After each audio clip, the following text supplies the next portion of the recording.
జయ జగదంబే. శివానంద గారేమో అనుకుంటాను, స్వామి శివానంద, మన కందుకూరు శివానందమూర్తి గారు కాదు, శివానంద స్వామి. అది నాకు అంత గుర్తులేదు పేరు. ఒక ఆయన కొంత లాంగ్ క్లోక్ లాంటిది వేసుకుంటారు. అండ్ దెన్ కొంత తమిళ యాసలో ఇంగ్లీష్ మాట్లాడతారు, ఫ్లూయెంట్ ఇంగ్లీష్ మాట్లాడతారు. ఆయన కాబోలు చిన్నపిల్లల్లా ఆశ్చర్యపండి అని చెప్తున్నారు ఒకసారి. మన జీవితంలో ఆశ్చర్యం పోయిందా? చిన్నపిల్లలు చూడండి, పెద్దానికి అబ్బా ఆహా అనుకుంటారు, మనకి అసలు ఏమీ లేదు అంటూ ఆయన నవ్వుతూ దెప్పి పొడిచారు శ్రోతలను ఒకసారి ఎక్కడో వేదిక మించి. నాకు అలా అనిపిస్తుంది ఒక్కొక్కసారి. మనం దేనికి సంతోషపడతాం, ఆశ్చర్యపడతాం, ఆనందపడతాం, దేనికి నిర్లిప్తంగా ఉంటాం. ఈ కొన్ని పేర్లు, కొన్ని అక్షరాలు ఏవో అలా ఇవి ఇలా ఎందుకున్నాయి అని వచ్చేది నాకు సందేహం. ధూమావతి మంత్రం గురించి చదివినప్పుడు ధూమావతి ఏంటి మొట్టమొదటిసారి ఆ పేరు నేను విన్నది చిన్నప్పుడు, టీన్స్ దాటినట్టున్నాను నేను, లేట్ టీన్స్లో ఉన్నాను. మా నాన్న పురాణ వైరి గ్రంథమాల అని ఒక సీరీస్ తెచ్చి ఇచ్చాడు, విశ్వనాథ సత్యనారాయణ గారిది. చదువు సంధ్య దుబ్బే కదా, సీఏ పోతోంది, ఇంట్లో కూర్చోవాలి, ఎంతసేపు చదువుతాం, మా పుస్తకాలు విసుగు వస్తుంది. వెర్రాడు అలాగా ఏదో చేసేవాడు, అలాగా ఇబ్బంది పడకుండా. ఆయన జీతం కంటే ఎక్కువ, ఒక నెల జీతం కంటే ఎక్కువ డబ్బులు పెట్టి స్టీరియో కొనిచ్చి, ఇంకా ఏం దోచట్లేదని నవల్లో, స్కూల్ టీచర్ కదా, ఆ లైబ్రరీలోంచి మంచి పుస్తకాలు ఇచ్చి ఈ చదువుకో నాన్నగారు అనేవాడు. సరే, అందులో మొట్టమొదటిసారి ధూమావతి పేరు విన్నాను. ఆ పుస్తకం పేరే ఆ నవల పేరే ధూమావతి అనుకుంటా, ఇఫ్ ఐమ్ నాట్ రాంగ్. చాలా ఏళ్ళు అయిపోయింది. అప్పుడు తర్వాత శ్రీదిలోకి వచ్చిన తర్వాత ఈ ధూమావతి ఏమిటి, ధూమావతి ఎందుకు వచ్చింది పేరు అని చూస్తే, కాస్త ఇంటర్నెట్ వచ్చిన రోజుల్లో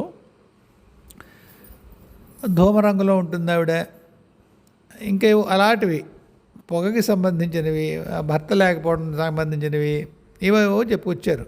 ఓడొద్దరు గ్రంథాలు అవే ఉన్నాయేమో. ఓసారి అడిగాను, ఏమిటే ఇలా ఉంది వివరణమ్మా అని. ఆవిడంది, చెబితే వెళ్ళలేవు, మౌనంగా ఉండు, దిగుతుంది అంది. ఎందుకమ్మాయి వెళ్ళలేను అన్న. ఈసరికే నువ్వు కొన్ని చదువున్నావు నాన్న, దానికి సరిపోయేలా లేకపోతే నీ భౌతిక మనస్సు మస్తిష్కం స్వీకరించవు. అంతఃస్ఫురణగా దిగినప్పుడు అప్పుడు తెలుస్తుంది, అలా వదిలే, అదే వస్తుంది అంది. ఒక గంట 2 గంటలకి ఎప్పుడు హఠాత్తుగా స్ఫురించింది. ధూమ్ అనే బీజం ఉండడం చేత అటువంటి బీజం కలిగినది ధూమావతి. చాలా సంతోషించాను నేను. అమ్మ ఇదే కదే అని అడిగాను దాన్ని. అడిగితే నవ్వి అదే నీలాగే చెప్పానుకో, నువ్వు నీ తార్కికమైన మనస్సు ఏముంటుందంటే కొత్తగా ఏమైనా చెప్దాం అనే ఉద్దేశంలో ధూములోంచి ధూమావతి వచ్చిందా అని తార్కికంగా ఆలోచిస్తుందిరా. అలా వద్దని నిన్ను వినే ప్రయత్నం చేయకురా అన్నాను. లోపల నుంచి దిగింది అనుకున్నాను. నువ్వైన నేను చెబితే ఆ దిగే విధానం వేరు, నేను నువ్వు విడిగా ఉండి చెప్తే అది దిగే విధానం వేరు అంది. బాగుంది అమ్మ.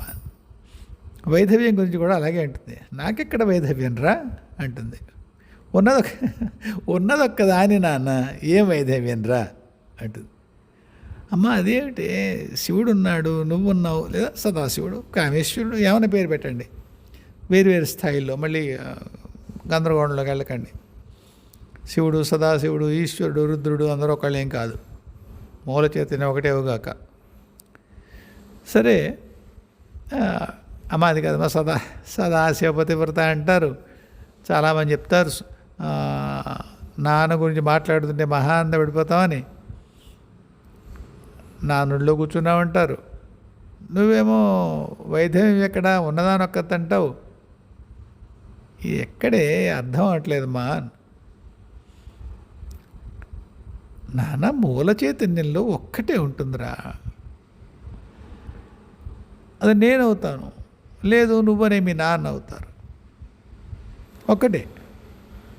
ఇద్దరూ ఉండడం అంటూ ఎక్కడికి వచ్చిందిరా నాన్న? నామరూపాలు వచ్చిన తర్వాత ఇద్దరు ఉండడం అయిందిరా. తర్వాత ఒక్కొక్క తలం దిగుతూ మీ దగ్గరకు వచ్చేసరికి మీ ధర్మాలు, మీరు అక్కడ ఏ ధర్మాలు అయితే మీరు అవలంబిస్తున్నారో ఆ ధర్మాలకి అనుగుణమైనటువంటి సాంప్రదాయాలు, ఇష్టాలు, అయిష్టాలు చేర్చబడతాయి. పైన పరమేశ్వరికి లేదా పార్వతీదేవికి పరమశివుడు అంటే అంత ఇష్టం కనుక కిందకు వచ్చేసరికి పాతివ్రత్యం కావాల్సి వచ్చిందా ఆడవాళ్ళలో? లేదా భూమి మీద పాతివ్రత్యం ఒక మరో ధర్మమో మరో ధర్మమో పెట్టిన తర్వాత దాన్ని మనం పైన పార్వతీ పరమేశ్వరులుగా ఆపాదించుకుంటున్నామా? ఏది? కాకపోతే ఏమంటారంటే తెలిసిన వాళ్ళు, పైనుంచి కిందకు వచ్చింది. పార్వతీదేవికి పరమేశ్వరుడు అంటే ఇష్టం, తప్పించి వివాహం చేసుకుంది కదా. భార్యాభర్తల మధ్య అటువంటి ప్రేమ ఉండడం భూమి మీద ఆదర్శం కనుక అట్నుంచి పైనుంచి కిందకు వచ్చింది. కొందరు అంటారు కదా, మనం చీర కట్టుకొని అంచేత అమ్మవారి చీర కడతాం, అమ్మవారి చీర కట్టుకుంటుందో ప్యాంట్ వేసుకుంటుందో నువ్వు చూసావా అని కొందరు అనేది వ్యంగ్యంగా అనరు. వాళ్ళు కూడా ఒకనొక మౌలికమైన అవగాహనని ప్రశ్నిస్తున్నారు వాళ్ళు. దానికి కూడా అమ్మాయి ఉంటుంది, ఎక్కడ ఏం కట్టుకున్నామో అది కిందకి కట్టుకుంటారు. ఎందుకు? మేము భూమి మీదకి వచ్చినప్పుడు మమ్మల్ని చూసి అటువంటి కట్లు బొట్లు నేర్చారు. అయితే ఎక్కడ ఈ కట్లు బొట్లు, ఈ పాతివ్రత్యాలు, ఈ ప్రేమలు, ఈ కోపాలు ఎక్కడివి? భూమికి దగ్గర తలాల్లో. భూమికి దూరంగా వెళ్ళిపోయే కొద్ది తలాల్లో ఇటువంటి వైయక్తికమైనటువంటి విషయాల యొక్క గాఢత తగ్గిపోతుంది. వేరే విషయాలు ఉంటుంది వాళ్ళ దృష్టి. సరే, కాబట్టి వైధవ్యం అనేటువంటి సిద్ధాంతం ఏం లేదు. ఉన్నదానొక్కతని మీరు ఎలా చిత్రించుకుంటారు, ఆయన కూడా అలా చూశాడు నన్ను, బాగుంది. ఆ రూపానికి ఒక అర్థం ఉంది, ఓ పరమార్థం ఉంది, ఓ ప్రయోజనం ఉంది, దానివల్ల సాధింపబడవలసినటువంటి విషయాలు ఉన్నాయి కనుక ఆ రూపాన్ని నేను మీరు ఎలా అన్నారో దాన్ని ఒప్పుకున్నాను. ఏది? అమ్మవారిది ఒక రకమైన ఆ ధూమావతి రూపం మిగతా రూపాల కంటే భిన్నంగా ఉంటుంది. నేను ఒకసారి చెప్పాను మీకు, ఒకసారి అమ్మ ఎక్కడో అదే అడవిలో ఉంది, ఆవిడలో పడుకొని ఏదో కవర్లు చెప్తుంటే నేను మారుస్తున్నాను ఆవిడ్ని. ఆ ముక్కు కొద్దిగా ఇలా మార్చి, ఆ చీర కొద్దిగా చిరిగిపోయిన చీరని మార్చి మామూలు చీర కట్టడం అంటే లేచి కట్టడం, భావం చేతే మారుతున్నాయి. అలా కాసేపు చూసింది. చెప్పాను ఈ కథ మీకు, మళ్ళీ చెప్తున్నాను. ఏం చేస్తున్నావు పెద్దాడు? ఇలా ఎందుకే నువ్వు అలా? అమ్మాయి అందంగానే ఉండదు, నీకు తెలిసిన అందంలోనే ఉండాలి ఏమిటి? ఈ రూపానికి ఒక పరమార్థం ఉంది, దాన్ని అలా ఉండని అందేవాడు. కాబట్టి ఆ రూపానికి ఒక పరమార్థం ఉంది కాబట్టి ఆ రూపాన్ని నేను ఎలా ఉండనిచ్చాను నాన్న, లేకపోతే నాకు వైద్యం ఏమిట్రా అంది. ఇది ఎందుకు చెప్పాను తెలుసా? నిన్న వారాహి అమ్మ తన నాగలికి రోకలికి కొత్త పూర్వం మనకి ప్రాచుర్యంలో లేని ఒక కొత్త అవగాహన ఇచ్చినప్పుడు నేను గంతులేసాను. ఇది బాగుంది, నువ్వు ఇలా అని అర్థం చేసుకోలేదమ్మాయి అని. అంటే ఆవిడ నే గంతులే, ఆవిడకేం గంతులు? ఆవిడ ఊరికే ఒక స్థితిని చెప్పింది. ఆవిడికి ఎప్పటి నుంచో ఆవిడదే అయిన అనుభవం, ఆవిడదే ఎరుక నాకు ఒకసారి చెప్పింది. ఇలా ఎందుకురా ఈ ముద్రలు, ఆ నాగలేనా ఈ రోకలేనా, స్పెక్ట్రం. అయితే నేను అనుకున్నాను, ఇది చాలామంది సాధకులకి, మామూలుగా వినేవాళ్ళ సంగతి నేను మాట్లాడట్లేదు, కానీ సాధకులకి ఇది మొట్టమొదటిసారి విన్నప్పుడు చాలా అద్భుతంగా ఉంటుందేమిటో అనుకున్నాను నేను. నిజంగా ఎవ్వరికీ అది పెద్దగా పట్టినట్టు అనిపించలేదు. కామెంట్స్లో ఈ ఆ అవగాహన గురించి ఎవ్వరూ ఏం రాయలేదు. నేను ఎందుకంటున్నా అంటే ఏమైనా రాయాలి కాదు, దానికి కామెంట్స్ వస్తే అంటారు కదా, దాని ఏదో ఎక్కువ మందికి యూట్యూబ్ దాన్ని రిఫర్ చేస్తుంది ఏదో అంటారు కదా, నాకు తెలియదు దాని సూత్రాలు. అందుకే అందరూ అడుగుతారు, ఏంటి జై హర హర మహాదేవ్ అని కామెంట్ పెట్టండి, జైశ్రీ మీకు నచ్చితే వందే మాత్రం అని పెట్టండి అంటూ ఉంటారు. ఎందుకు అనుకున్న తర్వాత ఎవరో చెప్పారు, అలా ఎక్కువ కామెంట్స్ వస్తే దాన్ని ఏమంటారు, దాన్ని యూట్యూబ్ వేరే వాళ్ళకి దాన్ని రికమెండ్ చేస్తుంది అని. నిజానికి యూట్యూబ్ రికమెండ్ చేయడం మంచిదే. ఎవరికైనా పూర్వం సాధకులు ఎవరు దీన్ని చూడని వాళ్ళు ఎవరన్నా వాళ్ళ సందేహాలు, వాళ్ళ అనుభవాలకు సంబంధించినటువంటి కొత్త పారిశ్యం తెలియడం కోసం అలాంటి వాళ్ళు ఎవరికైనా యూట్యూబ్ పంచితే మంచిదేనేమో. కాకపోతే మీలోనే చాలామంది ఆ పని చేస్తూ ఉంటుంటారు కదా, ఏమంటారు దాన్ని, తెలిసిన వాళ్ళు ఎవరితో అన్నది పంచుకుంటే ఈయన ఎవడో ఇలా చెప్తున్నాడు వెంట ఏమిటి అన్నట్టుగా మీరే దాన్ని పంచుతూ ఉంటారేమో. ప్రత్యేకించి ఈ కేవలం నమస్కారాలు పెట్టుకుంటే అమ్మకి వెళ్తుంది కాదన్న, కానీ అది మీ అవగాహనలోకి వచ్చింది అంటే కొంత బాగుంటుంది. నిజానికి బాగుండక్కర్లేదు. టెక్నికల్లీ స్పీకింగ్, నేను మీ అవగాహనలోకి వస్తే అది బాగుండడం, మీరు దాన్ని పట్టించుకోకపోతే అయ్యో వీళ్ళు వినలేదేంటి దీన్ని అని అనుకోవడం రెండూ ఉండరాదు. నా పనది కాదు. నేను నా గురువు పనపుని లేదా మహర్షి చెప్పిన దానికి అమ్మ అనుమతితో అనుభవాలు చెప్తున్నాను. అది ఎంతవరకు బహిరంగపరచచ్చో దాన్ని చెప్తున్నాను. కాబట్టి మీ రియాక్షన్ దాని విషయంలో నాకు పెద్దగా ఆనందాన్ని కానీ ఏమంటుంది దాన్ని ఏమంటుంది దాన్ని కష్టాన్ని కానీ కలిగించక్కర్లేదు. కానీ ఉన్నాం కదా ఈ శరీరంలో, అయ్యో వీళ్ళకి ఇది అనిపించలేదేమిటో, ఇంత అద్భుతమైన ఉదాహరణ వివరణ అమ్మిచ్చింది అని ఒక్క క్షణం అనిపించింది సుమా, అనిపించింది. సరే, మన రామతత్వం అబ్బాయో అమ్మాయో చెప్పచ్చు కదా, నాయనానాలో అమ్మానాలో సంబోధనలో తెలియట్లేదు తండ్రి. సరే, ఒక ప్రశ్న వేశారు, అబ్బాయినే చెప్తాను, అబ్బాయి కాకపోతే అమ్మాయి అయితే తర్వాత చెప్పండి. పెద్ద ప్రశ్న. ఇలా ఉన్నాయి దేశాలు, ఇలా ఉన్నాయి సంఘాలు, సమాజాలు. మనస్సా కుదరదు, దేశం అల్లకల్లోలంగా ఉంటుంది. కుటుంబ పరిస్థితులు, సామాజిక పరిస్థితులు, చుట్టూ ఉన్న స్నేహితులు, బంధువులు జీవితాలు ఇలా ఉంటే నువ్వు ఎలా చేసావయ్యా జపం అన్నాడు. చెదరకుండాన పాడ బోళ్ళంత చెదిరాను నాయన.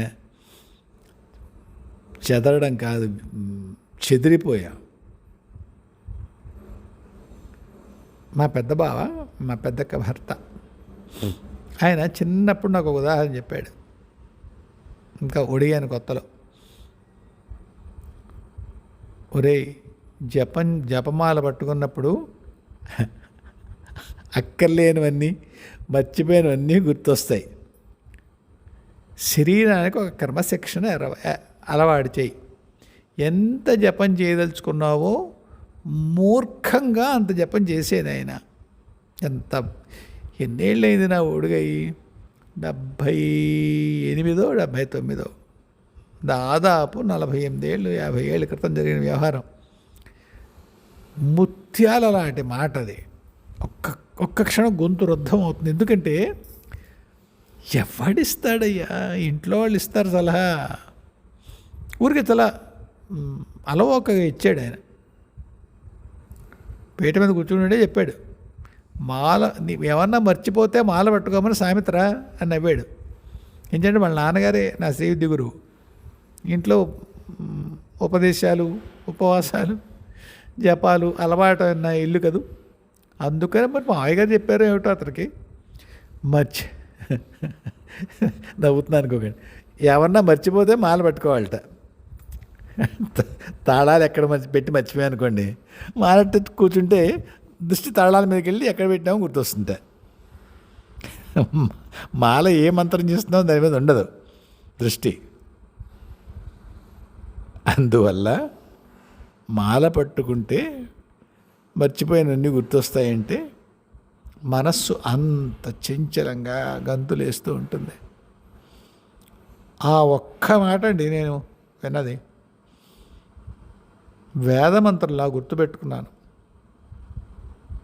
దోమలు కొట్టని, నిద్ర రాని, రూములో కాకినాడలో రాజమండ్రిలో ఉండేవాళ్ళం కదా. రూముకి ఎదురుకుండానో పక్కింట్లోనో కింద వాటాల్లోనో ఉండే అమ్మాయి గుర్తురాని, తర్వాత బీట్ కొట్టుకోవచ్చు. ముందు 1000 జపం చెయ్యాలి. సాగుతుంది, సాగదు. అది కొంగు ఎలా వేసుకుందో, ఎలా విసిరిందో మన చూసి ఒక నవ్వు ఎలా నవ్వింది, 2 జళ్ళు సవరించింది, ఎలా పరిగెత్తిందో గుర్తొస్తుందా? 18 ఏళ్ళు 19 ఏళ్ళు చస్తామేంటి?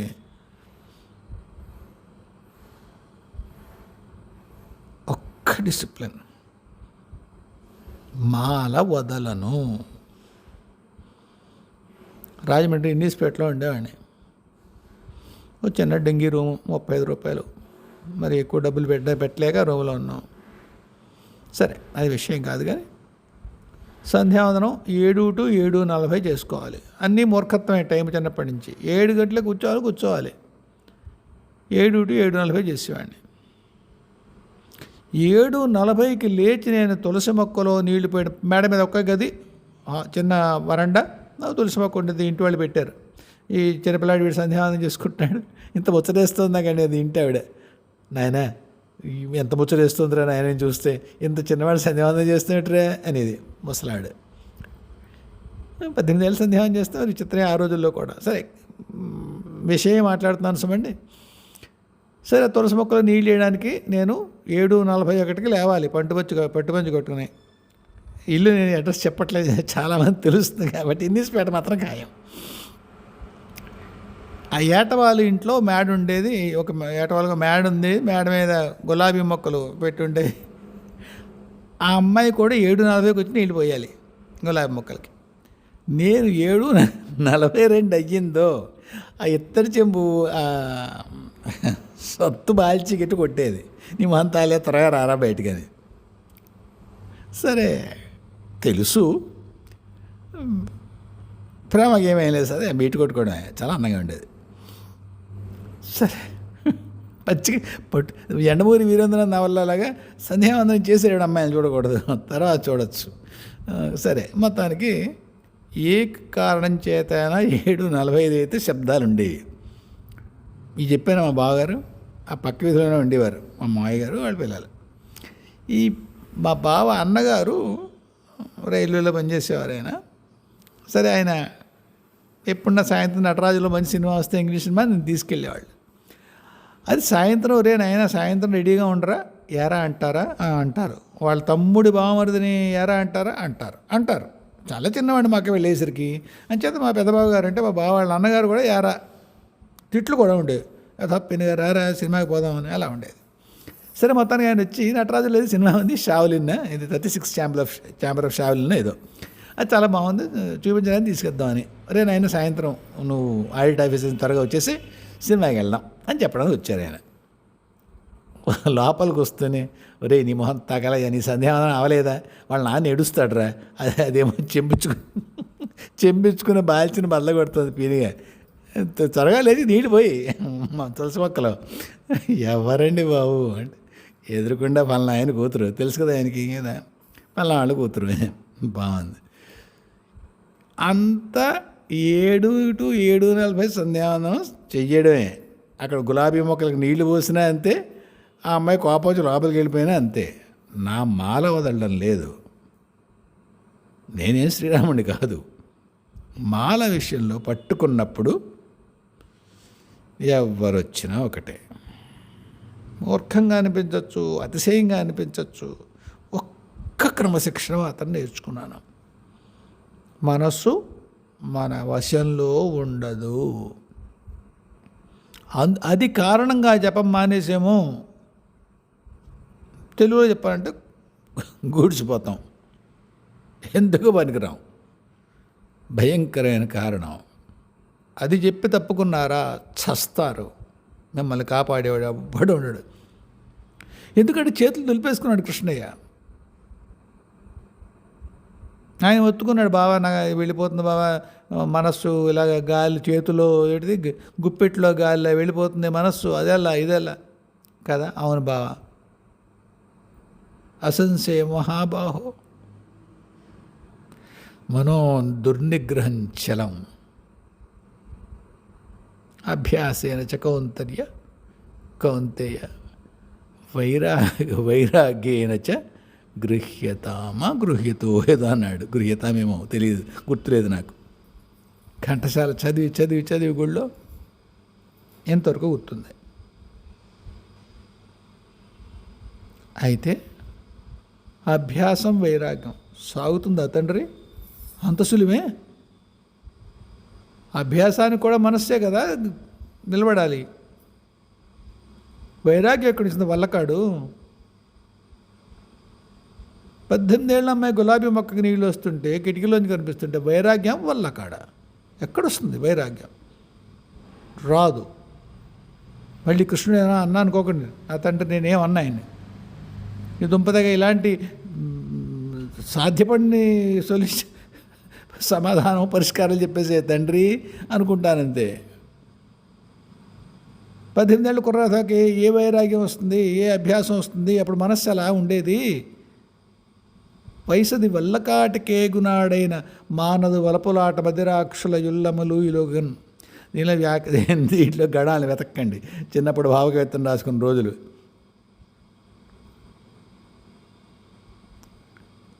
ఇది పడవలో ఎక్కడి నుంచి వస్తున్నాం, ముక్తేశ్వరంలో పడవ ఎక్కాం. రాత్రి వెన్నెల 5 6 పడవ వాడు కట్టాడు, నేను మా తమ్ముగాడు. అప్పట్లో ఇంకా ఆయన కాలేజీ లెక్చరర్గా పనిచేసాడు. ఏమిటో ఆయన ఎవరు నేను చెప్పిపోయాడు, చాలా బాగా రాశాడు. సిరివెన్నెల సీతారామశాస్త్రి. అప్పుడు సిరివెన్నెల నేను ఉత్తి సీతారామశాస్త్రి అనుకుంటా ఆయన పేరు. తర్వాత ఎప్పుడో అతను బాగా ప్రబోధించిన తర్వాత, ఒరే ఈయన్ని మనం ముక్తేశ్వరం రేవులో చూసాం కదరా, వాళ్ళకి కవిత్వం చెప్పాడు పడవలో అన్నయ్య, గుర్తుందా అన్నాడు మా తమ్ముడు. అవునరా, చాలా మా కవితలు చెప్తున్నాడు ఆ వెన్నెల్లోనే. ఇంకా 2 అమ్మాయిలు, ఆయన స్నేహితుడు, నేనేమో తమ్ముగాడు. అమ్మాయిలు వెన్నెల్లో కూడా చాలా అందంగా ఉన్నారు. కనిపించకుండా వెన్నెల్లో చాలా అందంగా ఉన్నారు. రాత్రి 8 అయిందేమో ఇంటికి వచ్చేసరికి మా ఊరు వెళ్ళాక కవిత్వం రాశాను నేను. భావకవిత్వం రాశాను.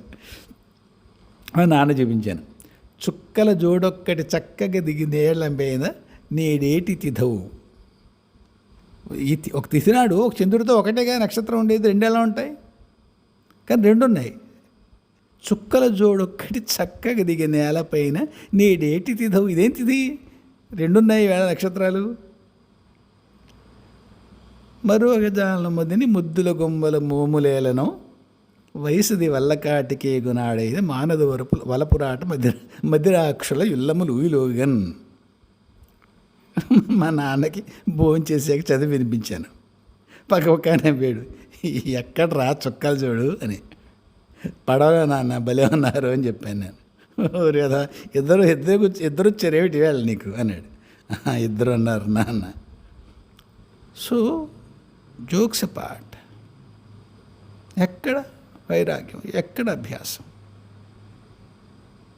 ఈ కథలు, ఈ పిట్ట కథలు, ఈ జోకులు మధ్యలో ఒక్క సూత్రం గుర్తుపెట్టుకోండి: మాల వదలకండి. మాల వదిలితే మట్టే సాధన, ఇంకేం లేదు. మీకు నాకు దేశం పట్ల ఇష్టం, రాష్ట్రం పట్ల ఎటుపోతుందో అని బాధ ఉండేది. చెప్పానుగా, 82, 83, 84లో ఉత్తరాలు రాశాను. స్వామి ఫలానా వాడు ముంచేస్తాడు, ఫలానా వాడు ఇక్కడ ఇలా అనుకో, కొత్తపేటలో ఎమ్మెల్యే అది, ఇవి ఫలానా ఎమ్మెల్యే ఇది, ఫలానా తాళరావు ఎమ్మెల్యే ఇది, లేకపోతే మీకు అక్కడేదో ఫలానా ఊరు ఎమ్మెల్యే ఇలా చేస్తున్నట్ట, ఇలా చెప్పుకుంటున్నారు మా ఊళ్ళో, కాబట్టి వీళ్ళందరూ కలిపి నీకు ఎదురు తిరుగుతారు, చస్తావు అని పెద్ద పెద్ద ఉత్తరాలు రాసేవాడిని. పట్టించుకోలేదు. నా కళ్ళు పూర్తిగా దెబ్బతిని రోజుల వరకు ట్విట్టర్లో రాసేవాడు చంద్రబాబు నాయుడికి, నాయనా స్పెషల్ స్టేటస్ కోసం విర్రెక్కిపోతున్నావు, ఎక్కడా స్పెషల్ స్టేటస్ ఉపయోగం లేదు, ఏ రాష్ట్రంలోనూ స్పెషల్ స్టేటస్, నేను ఫైనాన్స్ ప్రొఫెషనల్ని, దానివల్ల ఉపయోగం లేదు, ఉపయోగించుకోరు. కొందరు ఊరికి ఇండస్ట్రీస్లను వాడుకొని ఇన్సెంటివ్లు వాడుకుంటారయా, దాన్ని ఎలాగో వాళ్ళు చెప్పి ఒప్పించు ప్రజలకు, అంతేగాని నువ్వు విర్రెక్కిపోయి కేంద్రానికి ఎదురు తిరగనాయనా, నువ్వు సమర్థుడివి, నువ్వు నీ చేతిలో రాష్ట్రం వెళ్ళిపోతే దుబ్బేస్తుంది రాష్ట్రం అని వెళ్ళే ఆయన ఎన్సీబీఐ నెట్ సోన్స్ ఏదో ట్విట్టర్ వెళ్ళేది ఆయన. రాయసీనా రోడ్ 7 రాయసీనా రోడ్ ఏదో ఉండేది, అటల్ బిహారీ వాజ్పేయి గారి అధ్యక్షతలో ఉన్నప్పుడు భారతీయ జనతా పార్టీ ఎలా బీజేపీని బిల్డ్ చేయాలి, జనసామాన్యానికి ఎలా వెళ్ళాలి, పెద్ద ఉత్తరం రాశాను. సింగిల్ లైన్ రాసే రిప్లై అయినా చాలా ప్రేమతో వీరు బీజేపీ సంఘటన వ్యవస్థ గురించి ఇచ్చిన సలహాలని మేము గుర్తుపెట్టుకుంటాం, బీజేపీ ఎందు ఇంత ఆసక్తి చూపించినందుకు మీకు ధన్యవాదాలు, ఏబీ వాజ్పేయి. ఉత్తరం మా తమ్ముడు చాలా కాలం దాచాడు, మా ఈ మధ్య నా కూతురు నా స్కాన్ చేసి చూపించింది కూడా. అక్కడ నేను ట్విట్టర్లో ఉన్నప్పుడు అక్కడ రైట్ వింగర్ యూకేలో ఒక ఇన్స్పెక్టరు, అక్కడ వాళ్ళు ఉద్యమాలు జరుగుతున్నప్పుడు ఈ ఇమిగ్రెంట్స్ యాంటీ ఇమిగ్రెంట్స్ గోల్లో నాకు అతను ఫ్యాను రాసేవాడు, చాలా బాగా రాస్తారండి, బాగా రాస్తున్నారు మీరు, భారతదేశంలో మీకు తెలుసు మా బాధలు ఎలా ఉన్నాయో అనుకుంటూ. ఎందుకు చెప్తున్నానంటే దేశాన్ని పట్టించుకోకుండా లేను. 2013లో అనుకుంటాను 48 మంది నైజీరియాలో ఫుట్బాల్ చూస్తున్నారని, అది పాశ్చాత్యుల ఆటని, చేతులు వెనక్కి కట్టి 48 మందిని కాల్చి చంపారు బోకో హరాం వాళ్ళు. కళ్ళ ఎత్తురు తిరిగింది. వాడు కర్మలు ఏమన్నా ఉండనివ్వండి, కర్మలు ఏమన్నా 48 మంది మనుషుల్ని చంపేస్తారా? 600 మంది అమ్మాయిని 13-14 ఏళ్ళ అమ్మాయిని తీసుకెళ్ళిపోయి కొన్ని రోజులు ఉంచుకుని వెనక్కిస్తారా?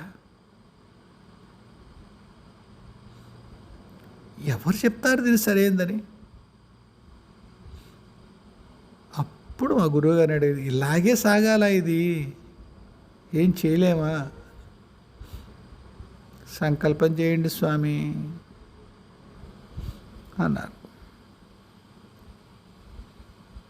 ఐసిస్ అబూ అల్ బకర్ బగ్దాది ఎవరో ఉండేవాడు ఆయన లేచిపోయాడు కొన్ని తర్వాత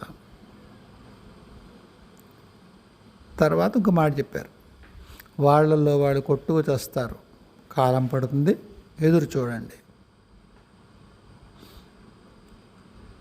జరిగాయి, కానీ చాలా చాలా మెల్లగా జరుగుతున్నాయి మార్పులు.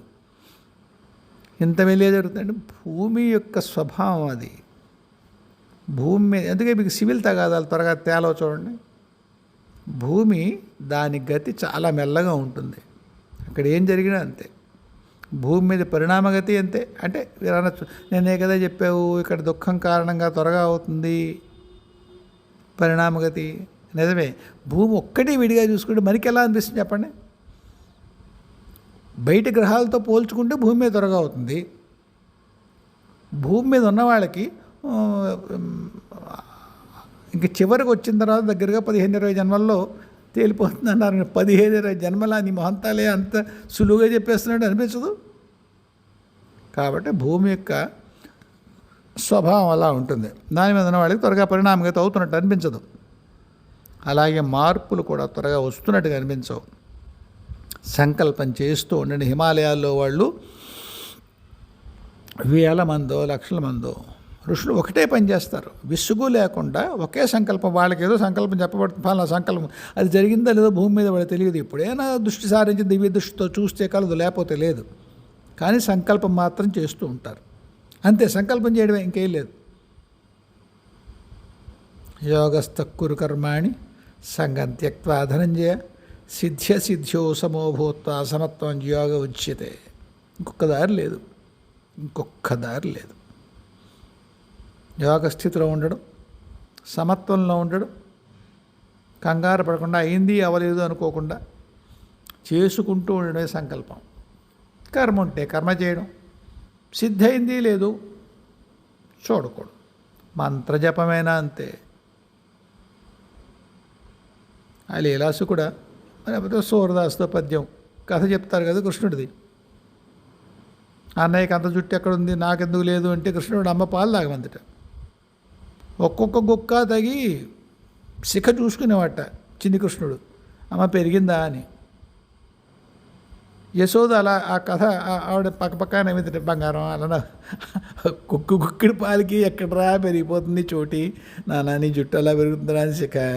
అన్నయ్య పెరిగింది కానీ నాకు ఎప్పుడు పెరుగుతుంది. ముద్దుగా ఉంటుంది వినడానికి. కానీ మనందరి పరిస్థితి అదే. ఒక మాల చేసిన తర్వాత ఎంత పెరిగామో ఆధ్యాత్మికంగా చూసుకుంటే అయ్యేనా. కానీ మాల వదలరాదు, నేను వదలలేదు.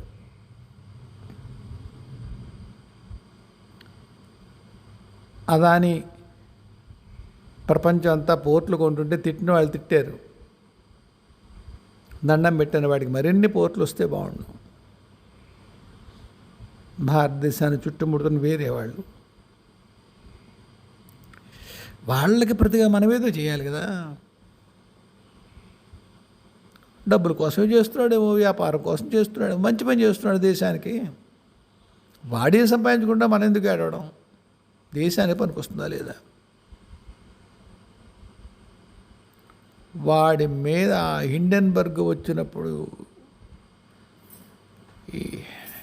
ఎన్ని సంకల్పాలు చేశారో నాకు తెలుసు. మళ్ళీ చెప్తున్నాను, అదాని నా మేనమా కొడుకు కాదు. హిండెన్బర్గ్ కేసు పోవాలి, భారతదేశం గెలుస్తుంది. పేరు చెప్పలేను కానీ ఒక మహాశక్తి మహానుభావుడు నా గురువు నాకు ఇచ్చాడు. దాని ప్రయోగంతో ఎన్నిసార్లు రకరకాల దేశాల్లో ప్రభుత్వాల్ని సరే అలా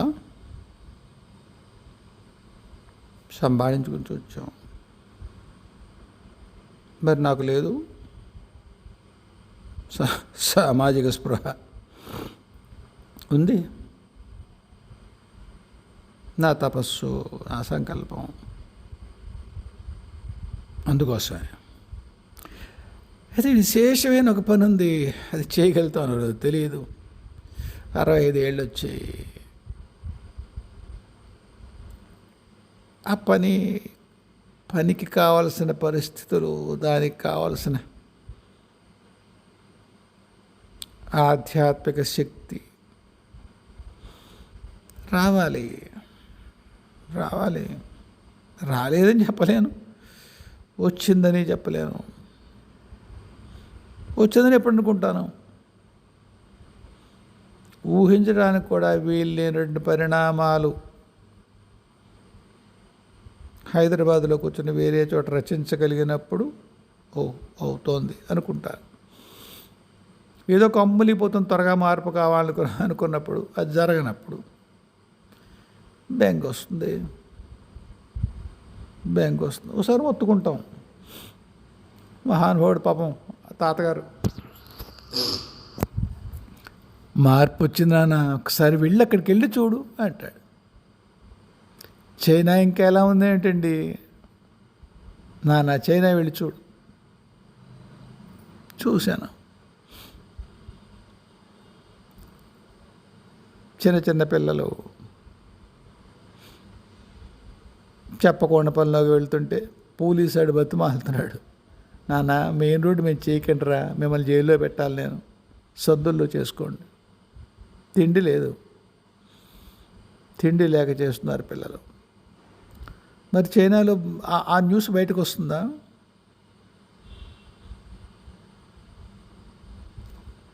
ఫ్యాక్టరీలో ప్రొడక్షన్ తగ్గించి డిఫెన్స్కి పంపించేస్తున్నారు అనుకోండి, న్యూస్లో వస్తుంది అది. పవర్ సరిపోక ఫ్యాక్టరీలు మూసేశారు అనుకోండి కొన్ని చోట్ల, న్యూస్లోకి వస్తుందా? తాతగారు అంటారు పైకి కనిపించినంత లేదులే అక్కడ, కానీ దేశాన్ని చైనా ప్రజలు ఇబ్బంది పడకుండా చూడు.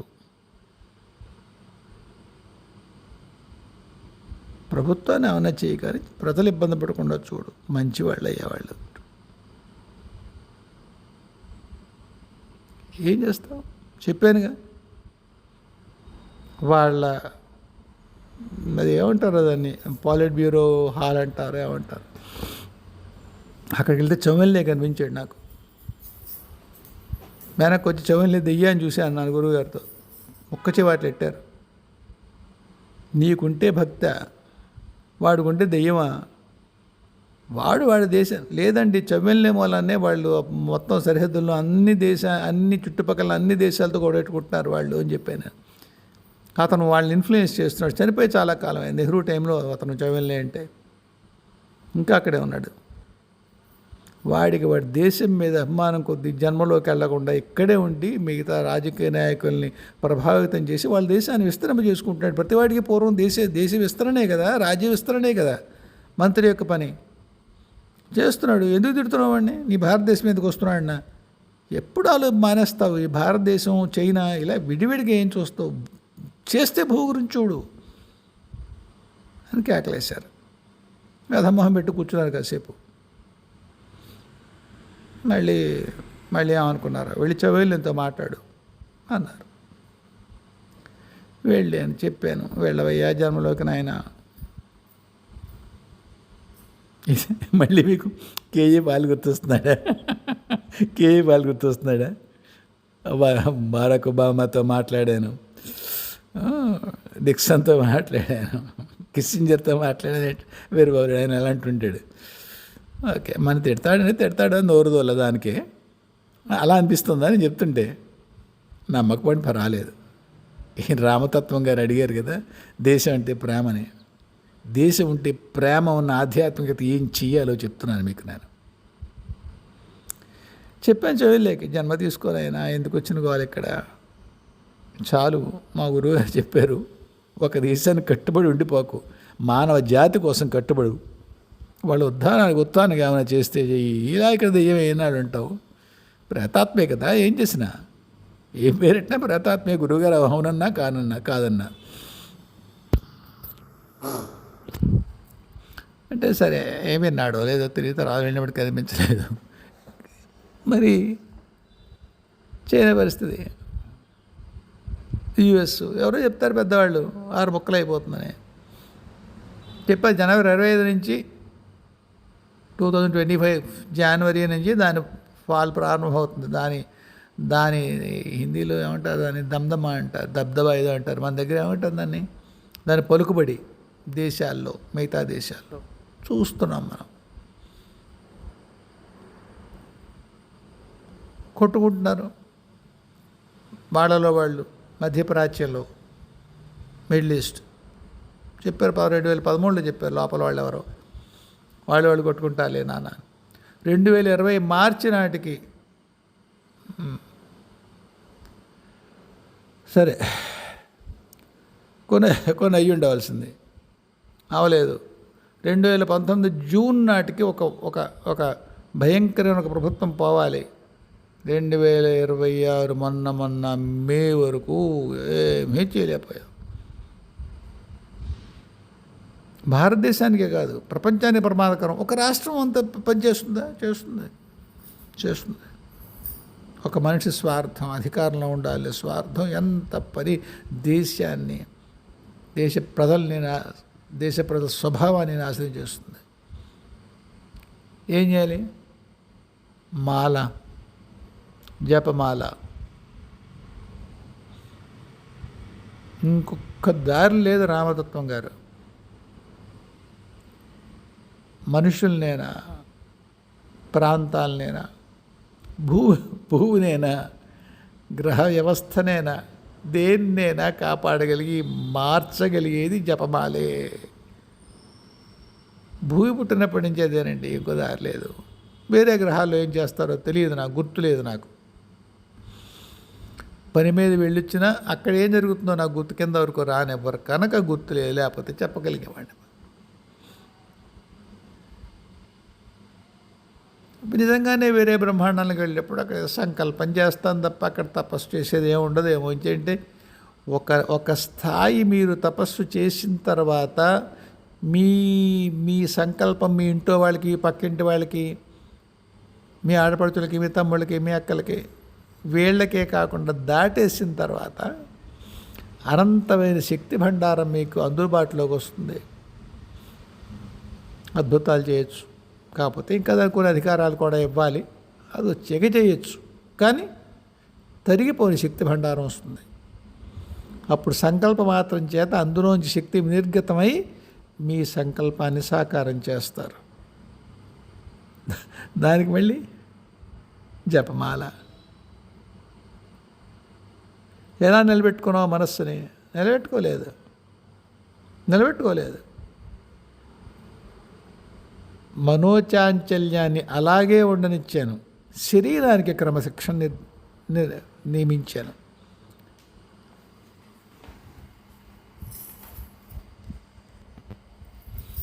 అంచేత మనస్సును నియమించలేని రామతత్వం గారు శరీరాన్ని నియమించండి, దాన్ని నియమించండి, జపం చేసుకోండి.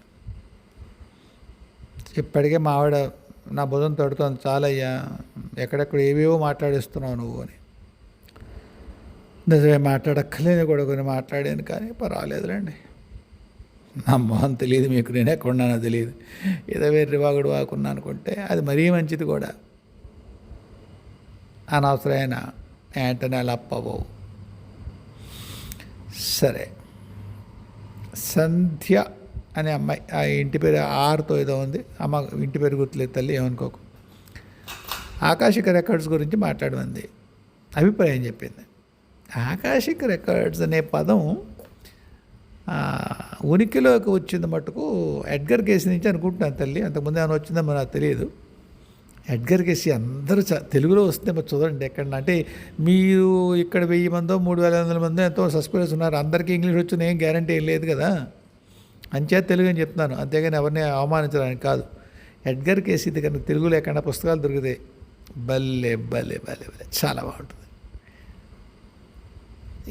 అత పూర్వం ఆయన ఏమిటో మనకు తెలియదు, నాకు గుర్తులేదు. కానీ అతనికి ఆకాశిక రికార్డ్స్ వచ్చిన తర్వాత, టచ్లోకి వచ్చిన తర్వాత కొన్ని వేల ఫైల్స్ ఉన్నాయి ఆయన తయారు చేసినవి.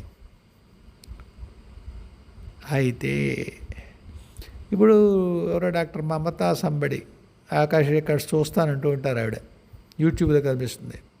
ట్రైన్ చేస్తానంటారు, అది ఎలా సాధ్యమో నాకు తెలియదు. అయితే దాని గురించి ఒక మహాత్ముడిని అడిగాను నేను, ఆకాశిక రికార్డ్స్ ట్రైన్ చేసి చూడగలిగేలా ఉంటుందా అని.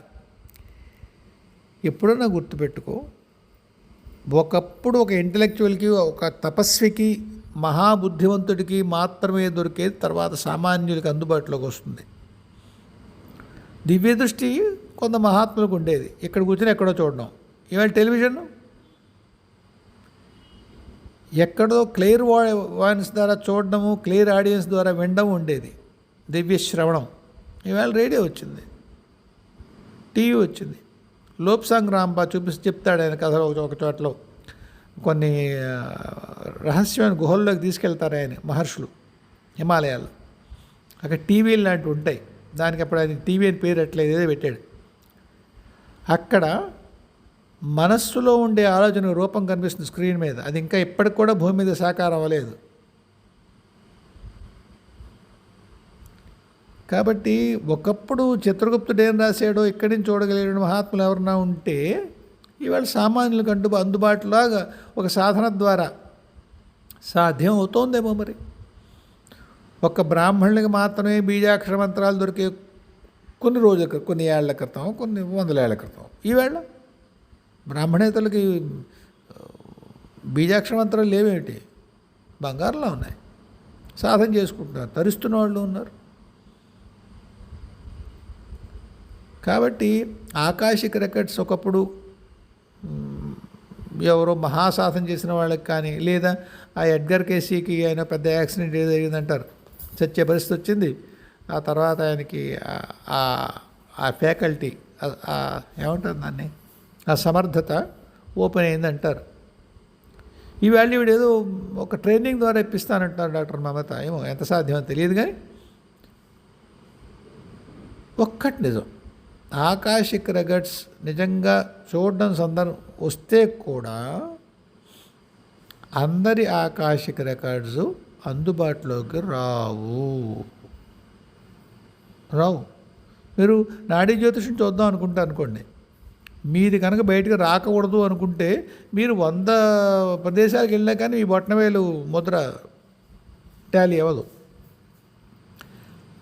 అలాగే రిగ్రెషన్లు, ఇప్పుడు పాత జన్మలకి రిగ్రెషన్లో ఒక టెక్నికల్లీ ఉంటుంది దాన్ని సౌండ్ ప్రాసెస్లో ఈవేళ చేస్తున్నారుగా రిగ్రెషన్. పూర్వజన్మలోకి అలా వెళ్ళగలిగే పరిస్థితేనా? కానీ ఆ పేరుతో మోసం చేసే వాళ్ళు ఉండరా? ఉంటారు. ఎప్పుడంటే అదే ఉదాహరణ, అదే జోక్ చెప్తాను. 10 రూపాయలకి వాచ్ ఏమైతే 10 రూపాయల వాచ్ బాగు చేసేవాడు ఉంటాడు. సో ఆకాశ రికార్డ్స్ మీరు చూపిస్తానంటే అసలు ఏమీ లేకుండా మీకు ఆకాశ రికార్డ్స్ ఉన్నాయని చెప్పేవాళ్ళు ఉంటారు. నాడీ జ్యోతిషం అబద్ధం చెప్పేవాళ్ళు ఉంటారు ఏమిటి? ఉంటారు కదా. అలాగా ఆకాశిక్ రికార్డ్స్ సాధ్యమా అంటే చూడడం సాధ్యమే సంధ్య గారు. కానీ ఎవరు చూస్తున్నారు అనేది చూసుకోకపోతే కొంపలు ములిగిపోతాయి. ఎందుకు అలా అంటున్నానంటే, ఇప్పుడు ఎలా ఉందంటే, ఒక దుర్మార్గమైనటువంటి ఉద్దేశం ఉన్నవాడు ఎవడో ఆకాశ కార్డ్స్ ట్రైనింగ్ నేర్చుకున్నాడు అనుకోండి, అమ్మాయిలు అబ్బాయిలు అందరూ వెళ్తారుగా, పెద్ద ముసలాళ్ళు వెళ్తారేంటి ఆకాశ కార్డు చూసుకుందుకు.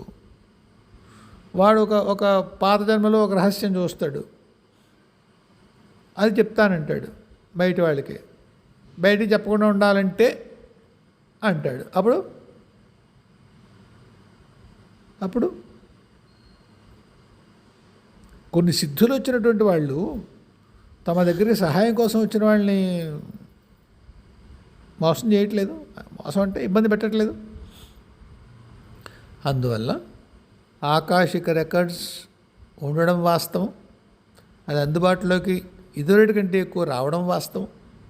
కాకపోతే ఆచితూచి అలాంటి వాళ్ళ దగ్గరికి వెళ్ళండి. But at the cost of repetition. ఆకాశిక రికార్డ్స్ ఏ స్థాయిలో ఓపెన్ అయ్యాయో మనకి ఇంకా తెలియదు.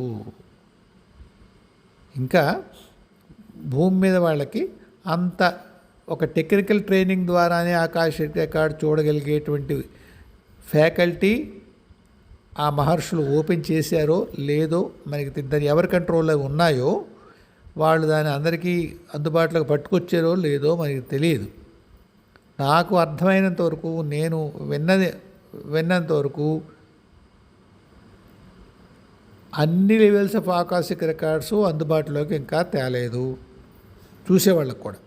అలాంటప్పుడు ఒక స్థాయి, ఒక లేయర్లో ఆకాశిక రికార్డు చూసి అది దాన్ని బట్టి నిర్ణయాలు తీసుకుంటే, దానికంటే పై లేయర్లో దానికి భిన్నంగా ఇంకేమైనా ఉంటే మన నిర్ణయాలు తప్పవు.